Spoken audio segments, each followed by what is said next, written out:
उदय भैया नमस्कार।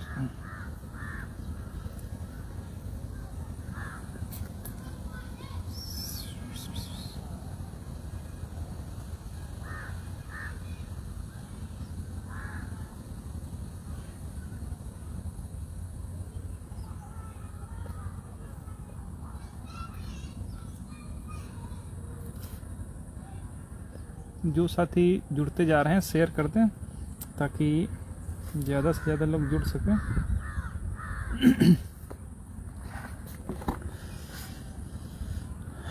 अनुपम यादव भाई नमस्कार, अरविंद भैया नमस्कार, दिनेश भैया नमस्कार, कैसे हैं?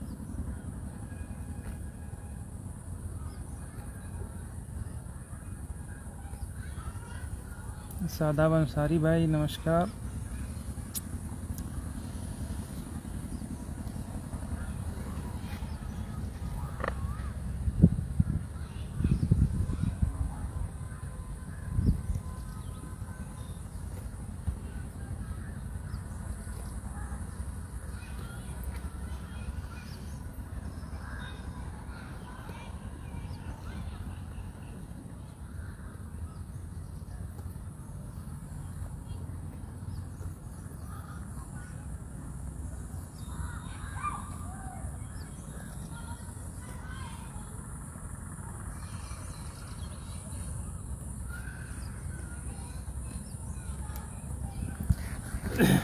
तो साथियों शुरू करते हैं।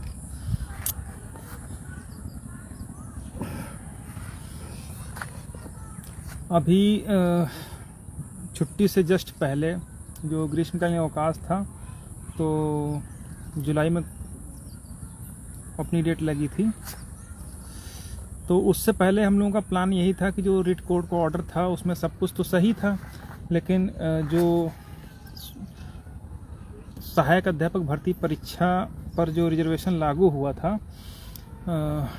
उसको हम लोगों ने चुनौती दी थी स्पेशल अपील के माध्यम से, जिस पर ग्रीष्मकालीन अवकाश से पहले जो हमारे स्पेशल अपील पर इंटरिम ऑर्डर पास हो गया था उसमें कोर्ट ने स्पष्ट कहा था कि केवल कंसल्टेशन एंड डेलिबरेशन, केवल अपना चर्चा वर्चा करने के लिए स्टेट स्वतंत्र, बाकी किसी भी प्रकार की प्रोसीडिंग नहीं कर सकती। और कोर्ट ने ये कह करके जो इंटरिम ऑर्डर रिट कोर्ट का ऑर्डर था उस पर स्टे कर दिया था। और बाद में ये कहा था कि जो भी डिसीजन होगा वो सभी अपील्स पर जो स्टेट तक आ गई थी या कनेक्टेड थी उन सब पर लागू होगा। ठीक है। उसके बाद अभी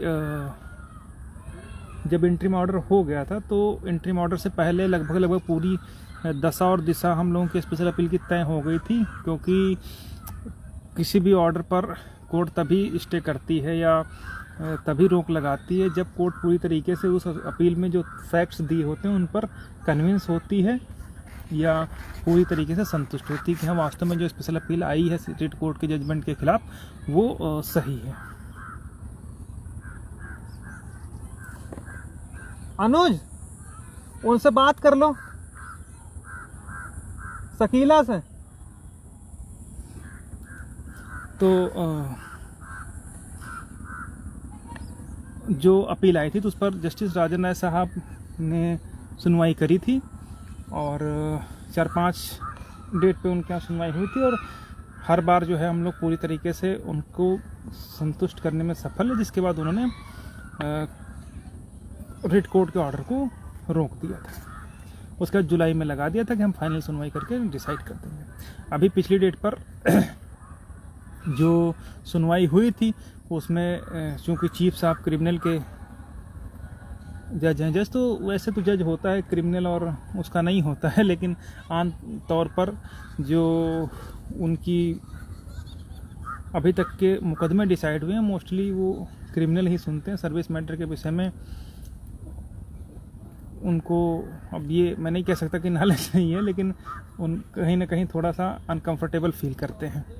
तो हम लोगों ने कहा था कि चूँकि राजन राय साहब उस मुकदमे को सुन लिए हैं तो आप साहब उन्हीं को डिसाइड कर लेने दीजिए, जिसके कारण कोर्ट ने हमारी सुनवाई जो है 26 तारीख के लिए जस्टिस राजन राय साहब के लिए लगा दिया है। अभी चूँकि पूरा हफ्ता छुट्टी पर रहता, नहीं तो उन्हीं के यहाँ लगती, छुट्टी पर ना होने के कारण जो है वहाँ पर गई थी। ठीक है। अब 26 तारीख की जो सुनवाई है उस पर हम लोग पूरी तरीके से फोकस किए हैं। इस बीच बहुत सारी छुट्टियों के दौरान उन सब पर बहुत सारी बातें आई, लेकिन जब हमारे पास डिवीज़न बेंच का ऑर्डर है तो हम लोग किसी भी तरीके से इन फर्जी बातों पर ध्यान नहीं देते हैं। क्या बता रहे हैं? तो उनसे बोल दो आधा घंटा में आ रहा है ना, जा रहा है, हम ले लीजिए। तो पैदल जाओगे क्या? कुर्सी पर ले। अरे यार तो फिर कहाँ बनेगा? साही में बैठो चले उधर, काहे कहीं एक मिनट तो उधर उधर ले आओ। तो उस पर जो इंटरिम ऑर्डर पास हुआ था उसमें कोर्ट ने यही कहा था कि जो स्टेट है वो कंसल्टेशन और डेलिब्रेशन करेगी और किसी भी तरीके की जो प्रोसीडिंग है वो नहीं करेगी। प्रोसीडिंग का मतलब इस तरीके से तो कोई भी जब जजमेंट आता है तो जजमेंट में तो हर व्यक्ति कंसल्टेशन करता है, गहन विचार विमर्श करता है, लेकिन उन सब का कोई मतलब नहीं रह जाता अगर कोर्ट ये कह देती है कि भाई अब इसमें आप कुछ नहीं कर सकते हो। ठीक है, और वो तभी करेगा जब एक सेकेंड जरा थोड़ा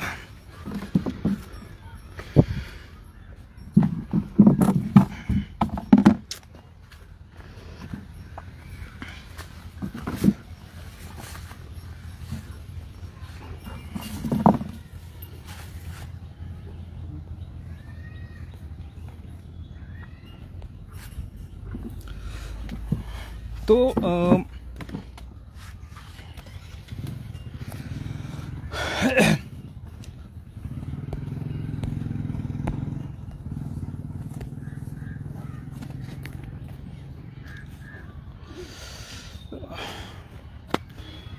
उस पर कहने का मतलब था कि जो रिट कोर्ट का ऑर्डर था वो पूरी तरीके से निष्प्रभावी कर दिया था स्पेशल अपील में। ठीक है, इस बीच बहुत सारी बातें निकल करके आई, लेकिन वो चूंकि तथ्यहीन थी, जिनका कोई मतलब नहीं था, तो हम लोग उस पर बात करने से या अनावश्यक वार्तालाप करना हम लोग ज़रूरी नहीं समझे। कुछ लोग कह रहे थे कि सरकार लिस्ट रिविजिट कर रही है, नहीं कर रही, फलाना धमाका। ये बहुत सारी बातें निकल करके विभिन्न प्रकार के जो गिरोह हैं, सक्रिय हैं, वो सब अपना लूटने के लिए इन सब दंड फंद वाली बातों को फैलाते रहे। हमको मालूम है कि स्टेट कुछ नहीं कर सकती है जब तक स्पेशल अपील हम लोग नहीं जीत जाते हैं, तो उन पर डिस्कशन करना इन सब का कोई मतलब नहीं रह जाता था, ना ही कोई सफाई देने का कोई मतलब रह जाता है। ठीक है, हम लोग इसलिए अपना काम करने में जुटे रहे कि जब स्टे कर दिया है डिवीज़न बेंच ने तो इन सब बातों का कोई मतलब नहीं है। लेकिन जो स्पेशल अपील में ऑर्डर हुआ था उसको अपने अपने तरीके से कुछ लोग एक्सप्लेनेशन देने लगे, जबकि कोर्ट ने स्पष्ट उसमें लिख दिया है कि आप केवल कंसल्टेशन एंड डेलिब्रेशन। अब इंग्लिश में दो शब्द इनको तो सबको मालूम है कि इन दोनों का क्या मतलब रहता है। ठीक है, अगर इतना भी इंग्लिश नहीं आती तो उन सब का कोई मतलब ही नहीं है। तो केवल आप पूछ सकते हो जो जजमेंट आया है सिंगल बेंच का उस पर हम क्या कर सकते हैं। हो सकता है स्पेशल अपील सरकार को फाइल करनी चाहिए थी या कुछ भी कर सकता है। वो कंसल्ट करते हैं, विचार विमर्श करते हैं, और कुछ करने के लिए स्टेट स्वतंत्र नहीं थी। ठीक है, तो ये बातें थी। अब उस पर पता नहीं कहाँ कहाँ से लोग कहने लगे कि वो रिविजिट करने के लिए कहा है, लेकिन ये कहा है कि हाँ बिना कोर्ट के परमिशन के नहीं कर सकते हैं। अभी उसमें कहाँ जजमेंट में लिखा है भगवान जाने, हमको तो भैया उसमें कहीं दिखा नहीं। हमको तो सिर्फ इतना दिखा, कोर्ट ने प्रोसेस पूरी तरीके से रोकने के लिए बोला है और कहा कि आप सोच समझ लो। ठीक है, कि उस ऑर्डर में क्या कमियां हैं, क्या सही है, क्या गलत है, उन सब पर आप अपनी बातचीत कर सकते थे। इसके अलावा कुछ भी करने के लिए वो नहीं थे। ठीक है, ये सारी बातें उसमें कही थी। लेकिन उसके बाद भी बहुत सारे लोग करें कि वो फलाने साहब कह रहे हैं सेक्रेटरी ऑफ बेसिक एजुकेशन कि हम लिस्ट रिविजिट कर रहे हैं, उसमें कभी तो 2200 सीटें निकलवा रहे हैं, कभी 4800 सीटें निकलवा रहे हैं। ठीक है, जबकि जब आप पुराना डिसीजन देखोगे 323 में तो उसमें स्पष्ट उस समय एडवोकेट जनरल साहब ने लिखा था कि हमने लिस्ट को जो है रिवाइज कर लिया है। उसके रिवाइज के परसुआंस में ही 6800 की लिस्ट जारी की थी। इसीलिए जब अभी एक लेटर निकला था तो उसमें लिखा था कि ऑलरेडी रिवाइज्ड। तो ऑलरेडी रिवाइज का मतलब ही यही था कि चूंकि स्टेट के अकॉर्डिंग, स्टेट के कहने के हिसाब से उन्होंने लिस्ट रिवाइज करी थी। तो लिस्ट रिवाइज करने के बाद ही तो 6800 आई थी। उसको ऑनरेबल रिट कोर्ट ने ख़त्म कर दिया है, रद्द कर दिया है। अब उसने ये हवाला ये दिया है कि पहले ATRE डिसाइड होगा, उसके बाद कट ऑफ 67.11 रहेगी, उसके बाद क्या होगा वो स्पेशल अपील में तय होना है कि ATRE को रिजर्वेशन माना जाएगा कि नहीं माना जाएगा। ठीक है, इन सब पर विचार विमर्श करने के लिए, इन सब पर जो है गहन बहस होने के लिए स्पेशल अपील डिवीजन बेंच में ऑलरेडी विचाराधीन है। ठीक है, अब इसके बावजूद भी कुछ पिछड़े ही कहेंगे, अगर इतना नहीं समझ पा रहे हैं तो पिछड़े ही हैं। ठीक है, कह रहे हैं कि लिस्ट रिविजिट हो रही। अरे लिस्ट रिविजिट जब ऑलरेडी हो ली तो उसको कितनी बार करवाओगे जब तक ATRE को हम लोग जो है फाइनल डिसीजन उस पर नहीं आएगा। ठीक है, तो ये रमेश भैया नमस्कार। तो ये सारी बातें उसमें निकल करके आ रही थी, जबकि हकीकत ये है कि स्टेट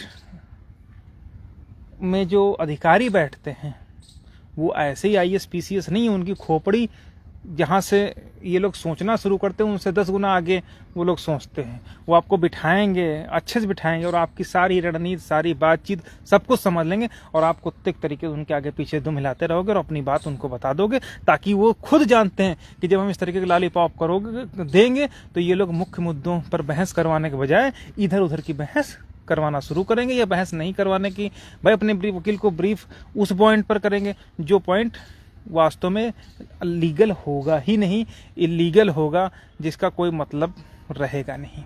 ठीक है, तो ये इन सब बिंदुओं पर जा करके वो लोग स्टेट जो है इनको खुदे बरगलाना चाह रही। आप ये बताइए, जो भी अनरिजर्व अभ्यर्थियों की तरफ से आई थी अपीलें, वो इन लोगों ने उनको पिंच कर कर के करवाया था कि भैया तुम लोग करो, ताकि स्टेट के जो अधिकारी बैठे हैं वो खुद जानते हैं कि इनको आपस में लड़ाओ। उनका हमेशा से ये मानना रहा डिवाइड एंड रूल करो। ठीक है, अब कहीं पर ऑफिशियल कुछ भी नहीं है, लेकिन अनऑफिशियली 6800 आई, खत्म, फिर उसको 4800 में कन्वर्ट किया, 5844 में कन्वर्ट किया, कुछ इस तरीके की लॉलीपॉप दी गई। जबकि जो on record on oath writ court में भी फाइल है, जजमेंट में भी कोटेड है कि 67.11 के बाद इतने लोग अनारक्षित में जाने चाहिए, इतने लोग दिए गए, कितना मिलना चाहिए, वो सारी बहस रिट कोर्ट में हो गई, वो जजमेंट में कोटेड है। ठीक है, ये सब स्टेट समझ रही है। ठीक है, पुष्पेंद्र भाई तुम्हारे कांटे नहीं लगे नमस्कार। तो कहने का मतलब ये है, वो खुद समझ रही कि क्या हमने किया है। इसके लिए उसने एक बहुत बड़ी चाल चली, उसने हमको पूरी सीटें ना दे करके पार्टली, आंशिक रूप से कुछ सीटें दी, और इसलिए दी ताकि ये जो गिरोह हैं दूसरे वाले, वो आपस में बंट जाए, आपस में लड़खप जाए। और वही हुआ, सरकार ने जो चाल चली डिवाइड एंड रूल की, उसमें वो पूरी तरीके से सक्सेस रहे। उसका नतीजा ये हुआ कि आपस में ही OBC दलित पिछड़े आपस में ही लड़ भिड़े। ये हुआ। उसके बाद अब जाकर के उन्होंने एक और चाल चली, अब 6800 में भी 2 फाड़ कर दिया। एक तरफ कुछ लोग कह रहे हैं कि 4800 हम करवा ले जाएंगे, कुछ लोग कह रहे हैं कि हम 2200 करवा ले जाएंगे, कुछ लोग कह रहे हैं ये करवा देंगे, फलाना कर देंगे, चीर फाड़ देंगे। ये सारी बातें लोग कर रहे हैं। ठीक है, ये सब बातें वहां तक हो गई। अब देखो, हम कह रहे हैं ना कि वो जो लोग वहां पर बैठे हुए हैं उस कुर्सी पर, वो उनको इसीलिए ही बिठाया ही गया है कि वो डिवाइड एंड रूल फार्मूला अपना करके लोगों को, जो दलित पिछड़े हैं, उनको कमजोर कर सके। और उसमें पहली बार में वो पूरी तरीके से सफल हुए हैं और दोबारा भी सफल हो जाएंगे, क्योंकि अब 6800 में भी 2 गुट बन गए हैं। एक वो जो पूरी 6800 चाहते, एक वो जो चाहते जो मिले वो लेके निकल लो। उसमें भी अब लो गुणांक हाई गुणांक हो गया, जबकि इन सबका कोई वजूद नहीं है किसी भी तरीके से। अब इन सबका ये केवल तथ्यहीन, आधारहीन, दिशाहीन, धन ऊर्जा समय की बर्बादी कर रहे हैं, जिस पर कुछ भी हासिल होने की संभावना नहीं है। लेकिन अब उनको लगता है तो वो करने के लिए स्वतंत्र हैं, उसमें किसी भी तरीके की हमको इंटरफेयर करने की जरूरत नहीं, क्योंकि मैं जानता हूं कि उन सब पर कुछ भी होने से रहा। ठीक है, अब और मजेदार बात यह है, एक कोई काउंसिल है, वकील साहब हैं, उनके नाम पे अथाह लूट आज तक चलती रही है। पहले हम लोगों से लूटा गया, हम लोगों ने खैर उन चीज़ को किसी तरीके से बचा लिया और उनको उनकी हाल पर छोड़ दिया, लेकिन कमीशन 40% के चक्कर में वही टोपी वाले भैया जो थे उन्होंने इस तरीके से बर्बाद किया है दलित पिछड़ों को, जिसकी हमको क्या बताएं। ऐसे काउंसिल को किया गया जो कभी एटीआर पर बहस करने लायक नहीं है, क्योंकि उसकी बहस रिड कोर्ट में वो क्या नाम उसका, वही वो एसएम मैटर में, जब वो एटीआर को पार्ट ऑफ सिलेक्शन पर बहस करवा कर सिंगल बेंच से डिसीजन करवा चुके थे, तो डिवीजन बेंच ने अपने मैटर में किसी भी तरीके से उस पर आप बहस कर ही नहीं सकते। अगर बहस करते भी हैं तो उनका अपोज हम नहीं करेंगे तो कोई दूसरा भी कर सकता है, ठीक है, जो विरोधी हैं वही कर सकते हैं। तो कहने का मतलब है, और उसी के नाम पे लगातार कभी 15 लाख रुपए मांगे जाते हैं, कभी 10 लाख रुपए फुल प्लेट के नाम पे मांगे जाते हैं, कभी पर डेट के नाम पे 2800 मांगे जाते हैं। वो कितने बड़े काउंसिल हैं, उनकी प्रतिभा का अंदाजा आप इस तरीके से लगा सकते हैं कि जिस दिन जस्टिस राजन राय साहब ने 27 जनवरी में शायद लगा था, 27 था 29 था कुछ ऐसे ही था, वो भी आए थे, बोले थे, उस पर अपीयरेंस के हिसाब से उसमें आए थे, 2.5 लाख रुपए पर डेट का लिया था और एक लाइन अपनी नहीं कोट करा पाए थे। उल्टा जो हमारी बहस थी उसी में कहा था कि हाँ ठीक हम भी तैयार हैं, जब तक निकाले नहीं जाएंगे तब तक 6800 इन नहीं हो सकता। ये उन्होंने खुद स्वीकार किया है, उठा करके 323 का जो 27 जनवरी वाला जजमेंट था उसको उठा करके पढ़ लेना, ठीक है। वही काउंसिल जिनके नाम पे आज लूट चल रही है, वही काउंसिल रिड कोर्ट में अंसारी बनाम स्टेट ऑफ उत्तर प्रदेश में एक सिंगल में जब 40-45 में ऑर्डर हुआ था तो उसमें उन्होंने खुद कहा था कि जो रिक्रूटमेंट प्रोसेस है वो उसी का हिस्सा है एटीआरई। तो जब उसमें तुम उसका हिस्सा बता चुके हो तो अब नई बहस कहाँ से शुरू कर दोगे? कुछ आप बोल नहीं पाओगे, ना ही वो बोलने लायक हैं, और फिर भी उनके नाम पे जो धड़ल्ले से जो है लूट फातिया शुरू है। इसका हमें दुख है, दर्द है कि उनको करने का एकमात्र रीजन है क्योंकि उनमें सेटिंग भाई साहब की अच्छी रही है, जौनपुर वाले भाई साहब की। वो उनके नाम पे कभी पिछली बार 7 बता के 9 हो गए, 9 बता के 12 हो गए, 12 से अब 15 हो गए। खैर उन सबसे हमको कोई लेना देना नहीं है, वो 68 वालों का अपना निजी मामला है, उसमें वो लोग करने के लिए स्वतंत्र। हम न उसमें हमको पैसा देना है न देना। हमारा कहने का सिर्फ इतना मतलब है कि उनको दिया गया पैसा कूड़े में डाल दें या किसी को दान दे दें, वो ज़्यादा बेहतर शामिल होगा, वो ज़्यादा बेहतर उसके परिणाम निकलेंगे। जो व्यक्ति क्या कोई अपने कंटेंशन से हट सकता है जो उसने लिखवा दिया था? नहीं हट सकता। फिर भी उनके नाम पे कभी फुल प्लेट, कभी हाफ प्लेट, कभी पर प्लेट धंधा चलता रहता है, कमीशन बढ़ता रहता है। और ये बात जितनी जल्दी 6800 वाले समझ लेंगे उतनी जल्दी उनके लिए भी फायदेमंद रहेगा, बाकी कुछ नहीं। और सुनो, इन लोगों के जो ये 6800 वाले चिल्ला रहे हैं, 4800 हो जाएगी, 2200 हो जाएगी, सरकार वो क्या लेके आएगी, प्रपोजल लेकर के आएगी, ये सब जो है मूर्खता की पराकाष्ठा को पार करने वाले स्टेटमेंट हैं, एकदम जाहिल गंवार धूर्ततापूर्ण तथ्य हैं। विकास भैया नमस्कार। इन सब का कोई मतलब नहीं। मुख्य मुद्दा जो सिंगल बेंच का जजमेंट है वो पूरी तरीके से सब कुछ सही है, एकदम परफेक्ट है, उसमें कहीं कोई नहीं है सिवाय एक कमी के कि applicability of the reservation should be given ... कि जो रिजर्वेशन है वो कहाँ पर गिवन होगा। बस सिर्फ इतने पॉइंट पर बहस होगी, इसके अलावा ये लोग कुछ नहीं लिखवा पाएंगे। कुछ लिखवा लें तो बताइएगा, ठीक है। और जो हमारी अपील आई है 172 महंत पर बनाम उत्तर प्रदेश सरकार, उसी पर जो फैक्ट्स हमारी अपील में लिखे नोट करके निकलवा करके रख लीजिएगा। एज इट इज वही जजमेंट में कोटेड होंगे, वही सारी चीजें आएंगी।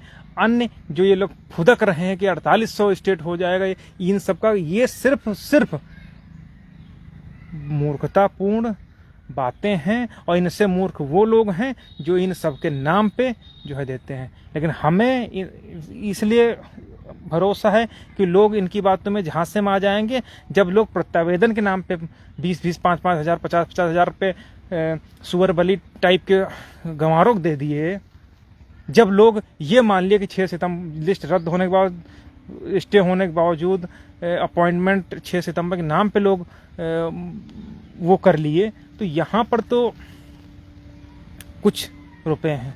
अच्छा, इनकी रणनीति भी बहुत बढ़िया रहती है। इनकी रणनीति ये रहती है कि ये पहले अब दाना फेंक के अपने जाल में फंसाएंगे।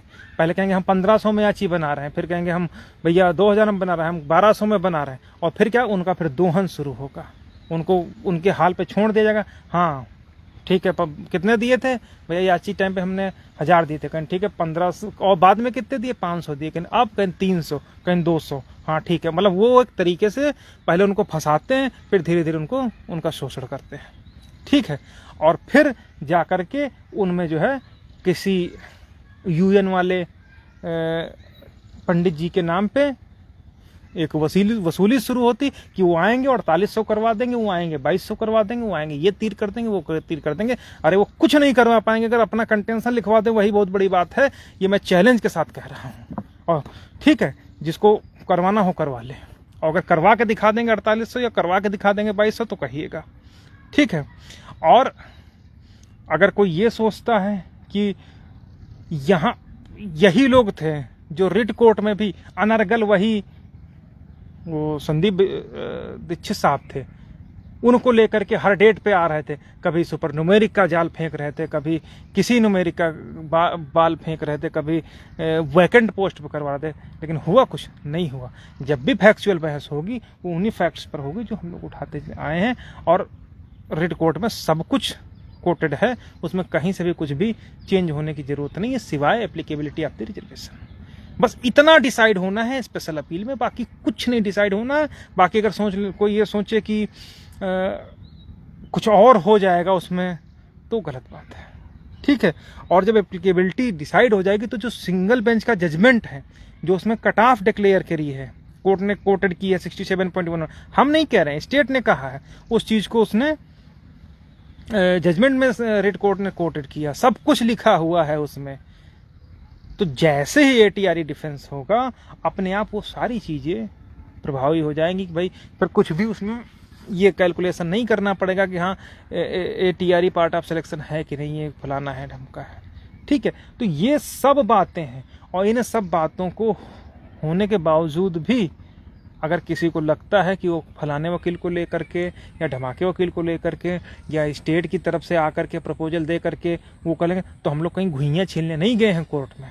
ठीक है, हमारी अपील लीडिंग अपील है, हमारी अपील पर बहस हुआ, हमारी अपील पे स्टे हुआ, हमारे काउंसिल के कहने पर ऑर्डर हुआ, हमारे काउंसिल के कहने पर ही सारी चीजें, कहने का इन द सेंस जो सही है, जो फैक्ट्स थे, जो बहस है, उन पर बहस हो रही। इन लोगों का तो कोई लोकस तक नहीं है, ये लोग जिस रिट की अपील बनाए हैं उस रिट में कहीं पर प्रेयर तक नहीं है कि हम क्या मांगे हैं रिट कोर्ट में, क्या हम स्पेशल अपील में। इनको तो एक झटके में अगर अपोज कर देंगे ना तो इनकी पूरी अपीलें उड़ जाएंगी, इसी ग्राउंड पे कि जब आपने ये नहीं किया तो यहाँ कैसे आ गए। लेकिन वो सब हम नहीं करेंगे, हमारा केवल उद्देश्य सिर्फ इतना सा है कि जो सिंगल बेंच के जजमेंट में जितनी कमी है उस कमी को जो है सिर्फ स्पेशल अपील में दूर कर दिया जाए, बाकी कोई दिक्कत नहीं।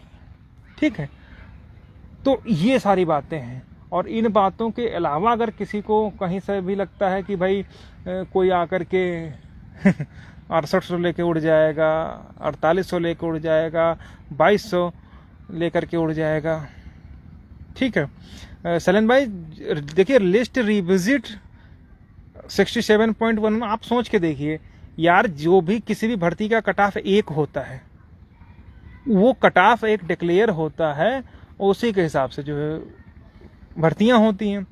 अब ये थोड़ी ना होगा, अब वो जजमेंट में भी कोटेड है, तो ये थोड़ी ना कोई कह सकता कि ये कट ऑफ वो सॉरी जो मेरिट है वो अब बदल जाएगी। कुछ लोग कह रहे थे कि सरकार ने चुपके 67 पॉइंट को 69 पहुंचा दिया, 70 पहुंचा दिया या 65 पहुंचा दिया, तो इन सबका कोई मतलब नहीं है। जहां पर लास्ट बंदा सेलेक्ट हुआ है अनारक्षित का, वही कट ऑफ है। ठीक है, हमको उसी से कैलकुलेशन करना है, और उसी कैलकुलेशन को रिट कोर्ट ने अपने जजमेंट में कोटेड किया है। उसको कहीं से भी कोई अब बदला नहीं जा सकता है। उसको बदलना तभी जा सकता है जब पूरी लिस्ट की लिस्ट उड़ जाए, पूरी लिस्ट खत्म हो जाए, उसको रीप्रिपेयर किया जाए, और जो बाहर हैं उन सबको, मतलब जो ऊपर से जब मेरिट बनेगी तो डिसेंडिंग ऑर्डर में जब बनेगी तो जितने हैं इधर उधर कूद फांद करके जब बाहर हो जाएंगे, बहुत बड़ी संख्या में लोग बाहर होंगे अनारक्षित के, जो 66 वाले नौकरी कर रहे हैं, 66 पॉइंट समथिंग वाले। तो ये सब अगर कर सकते हैं कम गुणांक के, अगर उस हिसाब से तो लिस्ट प्रिपेयर की तो 70 कट ऑफ बनेगी जाकर के अनारक्षित वाली। तो फिर जो 66 से 70, 69 पॉइंट समथिंग 26 तक जो लोग कर रहे हैं वो भी तो लो गुणांक वाले हैं। उनको कहाँ से जो है नौकरी वो डिजर्व करते हैं? कतई नहीं डिजर्व करते हैं। ठीक है, तो अगर वो डिजर्व नहीं करते हैं तो आखिर उनको भी तो बाहर होना चाहिए। अगर कोई ये कहे कि हाँ हमारा कट ऑफ कम है तो उस पर मैं बात कर रहा हूँ। ठीक है, तो ये सब बातें हैं। तो कट ऑफ तो चेंज होने से रहा, वो 67.11 है, वो उतना ही रहेगा, उसमें किसी भी तरीके से कोई परिवर्तन नहीं हो पाएगा। ठीक, और बाकी जो ये हमको ATR से कोई मतलब नहीं है, हमको नौकरी से मतलब है, कोर्ट नौकरी देने के लिए तुमको थोड़ी ना बैठी है कि आओ बेटा हम तुमको 4800 चाहिए, हमको 2200 चाहिए, तुमको दे दें। कोई खाला जी का घर है कि आकर के ले करके चले आओगे, या बघेल साहब की घर है कि आकर के अभी तुमको प्रपोजल ला करके दे देंगे? कहीं से नहीं देंगे। अगर लीगलिटी पाओगे तो लीगल करो, 67.11 से ऊपर दो, उससे पहले ATR डिसाइड कर दो कि ATR को रिजर्वेशन माना जाएगा कि नहीं माना जाएगा, उसको डिसाइड कर दो बस। तो ये सब बातें को उसमें बहस के दौरान होने वाली हैं। उन पर कहीं तरीके से ये नहीं होगा कि साहब हमारा तो दोनों तरीके से हो रहा, साहब चाहे ATR माना जाए चाहे न माना जाए, साहब हमको दे दिया जाए। अरे दे कहाँ से देंगे? लाख भी तो है। सुप्रीम कोर्ट के ऑर्डर से बियॉन्ड 69,000 भी तो लॉक है, तब कहाँ से दे देंगे? लेकिन इतनी बुद्धि इन लोगों के नहीं है। अगर इतनी बुद्धि होती तो कुछ सही डिसीजन लिए होते है। जब लॉक है तो कहाँ से इनकी कितनी बुद्धि है? चलो मान लेते हैं सरकार प्रपोजल है, ठीक है, हमारा भाई इन स्टेपनी टाइप के लोगों से, इन नाट्य टाइप के लोगों से, इन लोगों से हमारा बड़ा अथाह प्रेम है, हम चाहते हैं कि इनको दे दिया जाए। कहाँ दे दोगे?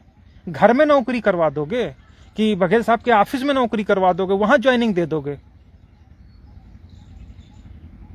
वहां तो ज्वाइनिंग दे नहीं दोगे। अगर दोगे तो फिर पूरी जो लिस्ट है उसको खत्म करके ही दे सकते हो कि अपने घर से दे दोगे, जो सुप्रीम कोर्ट का डिसीजन है। तो उसमें यही है कि अगर इस तरीके की बात आएगी तो फिर समझौते वाली ही बात कर लो कि भाई जो भी फाइटर्स हैं, जो अपने अधिकारों के प्रति जागरूक हैं, जो वास्तव में लड़ रहे हैं, उनके लिए भी कुछ हो तो यहीं से पटाक्षेप हो जाए। अब इससे स्टेट ये नहीं करेगी कि आकर के और उसको रायता फैला दे। अगर फैलाएगी भी तो फैलाएगी, एक तो है नहीं, क्योंकि उनके पास कुछ नहीं है कहने के लिए। ठीक है, वो तो दलित पिछड़ों को इतना हितैषी बनने वाली जो ये सरकार है, उस सरकार ने तो रेड कोर्ट के डिसीजन के खिलाफ स्पेशल अपील तक नहीं फाइल की। ऊपर से भसीन साहब बोल रहे थे कि नहीं, जो रेड कोर्ट का डिसीजन आया वो बहुत बढ़िया है। लेकिन अब बोलें, उनको तो हमने बता दिया था कहाँ से बढ़िया है। और अब आगे अगर बोलेंगे भी, एक तो अब उनके पास बोलने के लिए बचा नहीं, बोलेंगे तो उन्हीं का कागज उनको दिखाएंगे। ठीक है, तब उनको पता चलेगा कि कहाँ से। यहाँ कोई हवा में तीर या हवा में गांठें मारने वाले हम लोग काम नहीं करते हैं। ठीक है, जिन मुद्दों पर हम हैं, अब ना तो भसीन साहब कुछ अंटसंट बोल पाएंगे, ना तो अन्य लोग बोल पाएंगे। ठीक है, तो कहने का मतलब ये है कि हमारा तो प्रयास ये था कि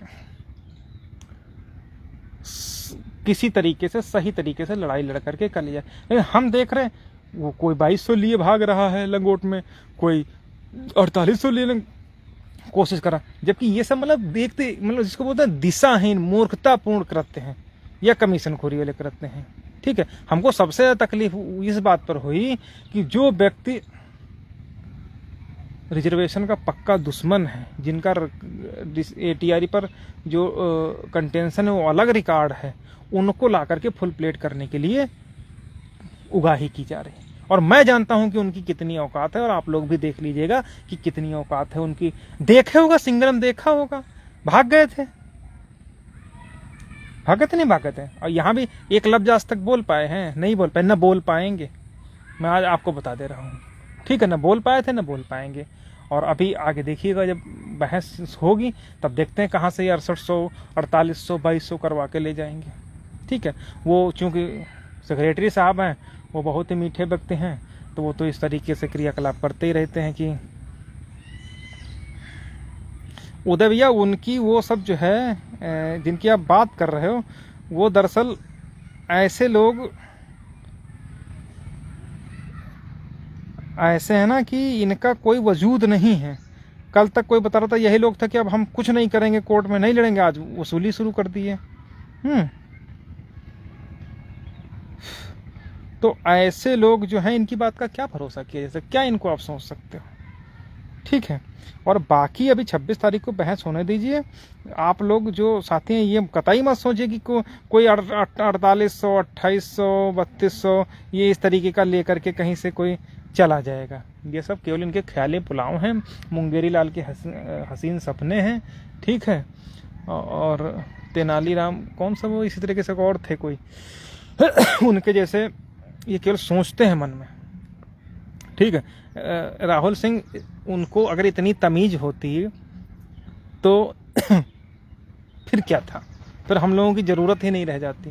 ठीक है, और मैं बता दे रहा हूँ कि 99.99% आप देखिएगा जो रिट कोर्ट का डिसीजन है जिसमें क्वेश्चनिंग है प्लस रिजर्वेशन का सब कुछ दे दिया गया, सिर्फ एटीआर ही बचा, उसी को हम लोगों को डिसाइड करवाना है, उसको हम लोग डिसाइड करवा लेंगे, उसमें कोई दिक्कत नहीं। और ये जो छोटे भैये हैं इनका कोई वजूद नहीं है, ये तो थाली के बैंगन कम फुदकते हैं, इनका जो है कोई वजूद नहीं है। कभी चट से उधर, पट से इधर, इधर उधर, इधर उधर, इनका कोई मतलब नहीं। इन सब की बातों को इतना सीरियसली मत लिया करिए। ठीक है, बार बार हमारे पास लोग फोन करते भाई फलाने, अरे हम कह रहे हैं करने तो हमको क्या मतलब, जो वो उनके औकात हो करवा ले जा करके। वो 4800 करवा रहे हैं, करवा लो जा करके, 2200 करवा रहे हो 2200 करवा लो, जो खुद करवा रहे हो खुद करवा लो जा करके, क्या दिक्कत है। मुंगेरी लाल के हसीन सपने जो ये हैं, तो ये सारी बातें हैं। अब इन सब पर जो है टिप्पणी करना मैं इसलिए नहीं उचित समझता हूँ क्योंकि मैं जानता हूँ कि कहाँ पर बहस होनी, क्या क्या बहस होनी है। ठीक है, यही लोग थे कि वो बता दे, वो यही लोग तो थे वो बताए थे, अरे वो कोर्ट ने ये कहा है डिवीजन बेंच ने कि ठीक है आप जो कुछ मर्जी वो करो जा करके, और आना हमको बता देना कि भैया ये हम 6800 करने जा रहे हैं या 48, हाँ बाकी ठीक है, सब ठीक है। ऐसा नहीं होता है, होता सिर्फ जो सही है। सबसे पहले जो बहस होगी वो शुरुआत असिस्टेंट टीचर्स रिक्रूटमेंट एग्जामिनेशन से होगी, जो कि हम शुरू करेंगे। ठीक है, और इन लोगों को किस पर बहस करेंगे, क्या कहेंगे कि साहब हमारी 6800 रद्द कर दी गई, हमको बहाल कर दो, या इस पर कहोगे कि साहब 4800 दे दो, या ये कहोगे कि 2200, अरे क्यों दे दो, कोई खाला जी का घर है। जो जो जो मेन उसका निचोड़ है रिट कोड का, उस रिट कोड के निचोड़ में सिर्फ इतना है, एप्लीकेबिलिटी ऑफ द रिजर्वेशन, बस इतनी बात है। अब इसको, अब हम लोग कभी नहीं चाहते कि अपने, हम भी चाहते हैं कि हमारे समाज के लोगों का सबका होगा, आखिर हम लोग भी तो लगे हुए हैं। अब ये लोग जिनको लोग नेता समझते थे, ये कितने बड़े धोखेबाज, गद्दार, मक्कार हैं, उसका अंदाजा आप इस बात से लगा लीजिएगा।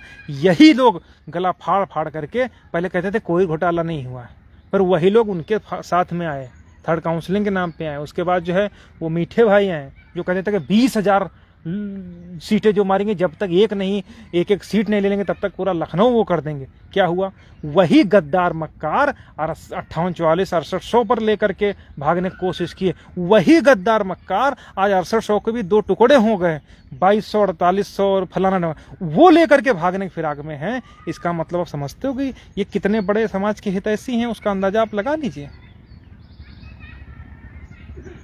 ठीक, तो ये सब बातें हैं कि और बनते क्या हैं, हाँ भाई वो समाज से भी बन रहे हैं। यही इतने बड़े गद्दार मक्कार थे। अभी जब वो कहीं धरना वरना अनाउंस किया था, वही जो सबसे बड़ा फेंकता है, ठीक है, और उसके साथ ही वो जो दूसरा बंदा था, उसी ने उसको फोन करके कर दिया कि भाई इनको सबको धरना न करने दो। इतना तो गद्दार आदमी है, ठीक है, और इनकी औकात है कि कुछ करवा ले जाएंगे, कभी जीवन में नहीं सफल होंगे। ठीक है, तो नीयत साफ होनी चाहिए। नीयत साफ होने के बावजूद सबसे मेन चीज़ है कि आपका जो परिश्रम है आप नियत साफ होने से परिश्रम करिए, अगर आपके साथ सब कुछ सही होगा वही होगा। ठीक है, हम लोग कभी नहीं मांगते कि भैया हमको वो दो, कोई कह दे, हम लोग तो हमेशा कहे कि भाई इतने लोग, इतने इनके गिरोह छोड़े गए, टीम को कमजोर करने की साजिश की गई, अचयनित के भेष में चयनित भेजे गए, कई टीमें बनाने का प्रयास किया गया उनसे कि ये लोग न मजबूत। लेकिन आज क्या है कि सब कुछ जैसा हम लोग चाह रहे थे वैसा ही हुआ। सबने कहा था कि ऐसा ना हो लिस्ट रिवाइज, हमने कहा नहीं होगी, स्टे हो गया। ठीक है, और मैं आज भी कहता हूं कि जब तक ATRE हम लोग नहीं जीत जाएंगे तब तक कोई अगर एक सीट लेकर के भागने की कोशिश करेगा तो उसके लिए हम लोग तैयार हैं। फिर चाहे UN साहब आएँ, UN वाले पंडित जी आ जाएं या कोई वाले आ जाए। ठीक है, ये सब बातें हैं। कभी मिलना न मिलना वो सब अलग बातें हैं, लेकिन कभी हमने ये नहीं सोचा कि हाँ हमारे साथ जो लोग जुड़े हैं हम अपना ले करके निकल लें। ना मैं कभी गलत कहूँगा, ना मैं इसलिए कोशिश ये करता हूँ कि मैं ज़्यादा ना कहूँ, ज़्यादा ना बोलूँ, जो अपना काम है उस पर फोकस करूँ, और उसी पर फोकस किया और नतीजा रिजल्ट आपके सामने। कोई कुछ नहीं कर सकता। अब 26 तारीख को अगर सब कुछ सही रहा तो ATRE पर बहस शुरू हो जाएगी, और बहस शुरू होने के बाद ही जो मेन है वो तो हमने सब कुछ लिखवा लिया है रेड कोर्ट में। अब तो सिर्फ और सिर्फ ATRE एप्लीकेबिलिटी पर चेकिंग होनी है, वो चेकिंग हो जाए बस काम खत्म हो जाएगा।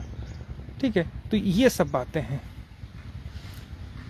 और रही बात, केवल हमारे 2 पॉइंट हैं, एक तो ATRE वाला है और दूसरा जो है वो जो पॉलिसी वाली बात है। तो वहां पर हमारी भी बहस यही है। मैं ये भी कहता हूं कि जो भी इन लोगों को भी यही बहस करानी चाहिए कि पॉलिसी किसके लिए बननी चाहिए।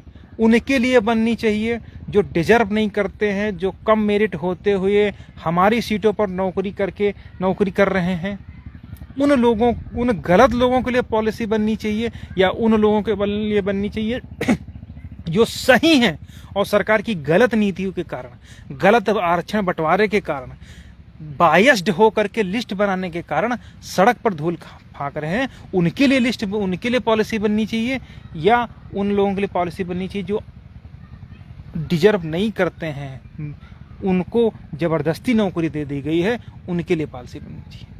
ये कोर्ट को डिसाइड करना है। तो पॉलिसी बनाना है तो अनसेलेक्टेड के लिए बनाओ, जो योग्य होते हुए भी, जो मेरिट में आ रहे थे लेकिन सरकार द्वारा गलत तरीके से बायस्ड हो करके, पूर्वाग्रह से ग्रसित हो करके अपने लोगों को अंदर करके लिस्ट बना ली गई, और उसमें अपने लोगों को अंदर कर लिया गया, हम लोगों को बाहर कर दिया गया। तो हमारे लिए पॉलिसी बननी चाहिए, ना कि उनके लिए। उनको तो जो कुछ फायदा होना था वो तो हो ही गया, अब तो हमको मिलना चाहिए। और नीति और न्याय यही कहता है। और अगर नीति के बजाय केवल न्याय पर बात करोगे तो भैया सीधे सीधे है कि आप रद्द कर दो सब कुछ, जो इलीगल अपॉइंटीज हैं उनको बाहर कर दो, अगर कुवत हो तो। बस इतनी सी बात है। इसीलिए जब हम शुरुआत करेंगे तो हम लोग असिस्टेंट टीचर रिक्रूटमेंट एग्जामिनेशन से शुरुआत करेंगे, और वो जैसे क्लियर हो जाएगा बाकी सारे मुद्दे अपने आप क्लियर हो जाएंगे, गौड़ हो जाएंगे। तो ये सब बातें। बाकी अगर कोई भाई कुछ पूछना चाह रहा तो बता दें।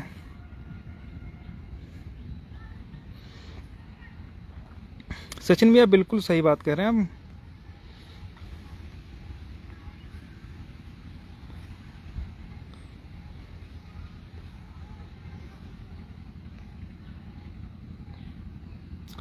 तो ये सब बातें हैं, लेकिन अब इन सब लोगों को क्या बताया जाए यार।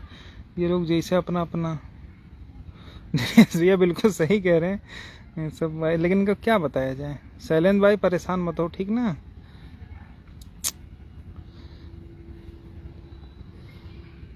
उदय उदितकर भाई बिल्कुल सही कह रहे हैं, पियर का चचा जैसे ही हैं कि छन्न से इधर छन्न से उधर, थोड़ा आंगन में इधर ठुमका लगा दिए, थोड़ा तुरंत उधर ठुमका लगा दिया, जिधर जो है वो नोट दिखी उधर ही जा करके नाचने लगे।